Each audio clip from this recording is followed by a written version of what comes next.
Deep beneath the surface of the open ocean, where sunlight dissolves into blue silence, a diver was being followed. He didn't know why. He didn't know by what. All he knew was that something was behind him closing in, and every instinct in his body was screaming at him to swim. His fins churned the water. His heartbeat thundered in his ears. He spun around, and there it was, a dolphin, sleek and dark, cutting through the water toward him with startling speed and terrifying precision. Not circling, not drifting, coming straight for him.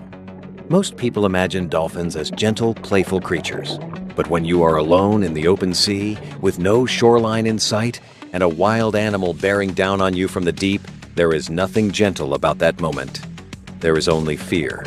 He kicked harder. The dolphin matched him, stroke for stroke. He changed direction. The dolphin changed with him. And then, it did something he did not expect. Something that stopped him completely. It looked at him. Not the vacant, drifting gaze of an animal passing by. It looked at him directly, urgently, with eyes that seemed to carry the full weight of something unbearable. And then it turned, paused, and looked back. It wanted him to follow. What happened next would stay with this man for the rest of his life. For a long moment, he floated in the water and did nothing. The rational part of his mind ran through every possible explanation. A territorial display, erratic behavior, some strange oceanic coincidence. Experienced divers learn early that you do not follow wild animals into unknown water. You do not abandon your dive route. You do not let curiosity override caution. But there was something about this dolphin that defied every rational checklist he had ever memorized. Its movements were not aggressive. They were desperate. There is a difference. And in that moment, treading water in the middle of the open sea, he felt it in his bones. The dolphin circled back again. Its tail fin slapped the water hard once, twice, not in warning, but in urgency, the way you might grab someone by the shoulder when words have failed you. Its body language was frantic, its sleek form cutting erratic arcs through the blue. And those eyes, those dark obsidian eyes, were not the eyes of a predator sizing up prey. They were the eyes of someone running out of time. He made his decision.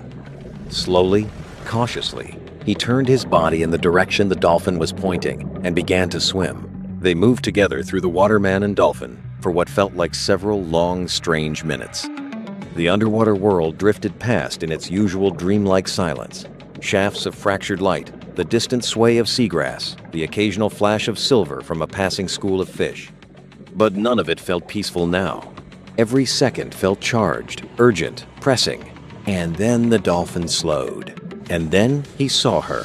She was enormous, a fully grown bottlenose dolphin. And she was in agony. Her body convulsed in slow, terrible rhythms. Her tail swept back and forth, not in the smooth, powerful strokes of a dolphin in motion, but in the weak, involuntary tremors of a creature fighting something from within. Her eyes were pressed shut, her breathing visible in the rapid rise and fall of her blowhole was ragged and wrong. And then he understood. She was in labor, and something had gone terribly wrong. He looked at the smaller dolphin beside him, the one who had found him, chased him, refused to let him go, and the full gravity of what had just happened settled over him like a wave. This was her mate. This animal had swum alone through open water, had approached a human being, had overcome every ancient instinct that separates wild creatures from people, and had asked for help. Not with words, not with any language a human had ever taught it, but with something older than language, something that lives beneath words, in the place where love and terror meet. He needed to save her. He just didn't know how. The mother dolphin groaned a low, vibrating sound that traveled through the water and into his chest like a current. She tried again, her whole body straining, every muscle pulling toward the same impossible goal. But the calf did not come. She tried again and again. Each attempt left her visibly weaker, her movements slower, her body beginning to list. He looked at his hands, a diver's hands, not a veterinarian's. Not a marine biologist's, just hands. And yet he moved toward her. He did the only thing he could think to do. He placed himself beneath her. As her strength failed and her body began to sink slowly, heartbreakingly, like a ship losing its battle with the sea, he slipped underneath her and braced her weight against his own. He became her foundation, her anchor. He held her up with arms that burned with the effort, refusing to let her go under. The male dolphin hovered close, barely a body's length away, absolutely still, watching, waiting. In all the chaos of that moment, There was something profoundly human about him, the way a partner stands in a hospital corridor, unable to help, unable to leave. And then the man did something else, something quiet and small, and perhaps a little foolish. He placed his palm against her belly.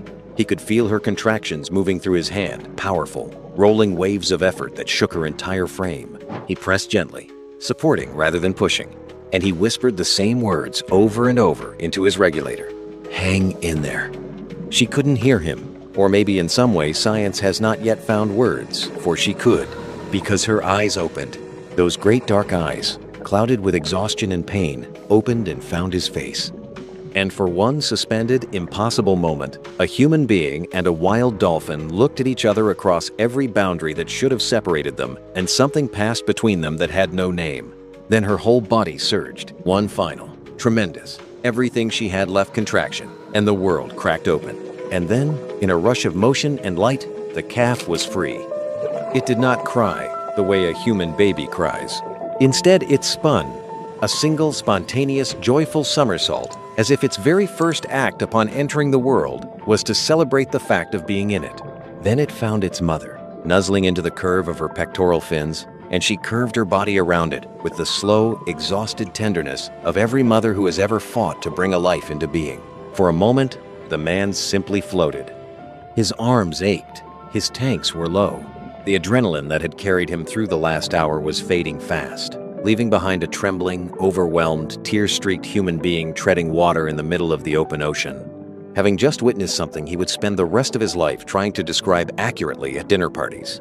Then the mother dolphin turned to him. She moved slowly, not the frantic, desperate motion of before, but something deliberate and graceful and full of intention. She brought the tip of her snout to his arm, the gentlest possible touch. And then she began to circle him slowly, in a wide spiraling arc, dipping her head and her body as she went, as if performing a ritual that her kind had been practicing since long before humans ever entered the sea. It was, unmistakably, a bow. He looked up toward the surface, toward the shimmering ceiling of light above him, and that was when he heard it, or rather, felt it. A vibration moving through the water from every direction at once, building like music, like thunder, like something enormous and alive. He surfaced, and the ocean had changed. In every direction, as far as he could see, the sea was moving. Hundreds of dolphins, no, thousands had gathered around the boat, around the dive site, around him. They leaped and dove and spun and breached in an unbroken, churning, magnificent display that stretched to every horizon. The surface of the water caught the sunlight and shattered it into a million glittering pieces. And in the middle of all of it, one small calf pressed close to its mother's side and breathed its first air above the waves. No one had called them. No signal had been sent, none that human instruments could detect. And yet they came, every single one of them, because somewhere in the deep, ancient intelligence of the sea, the news had traveled. A life was saved today.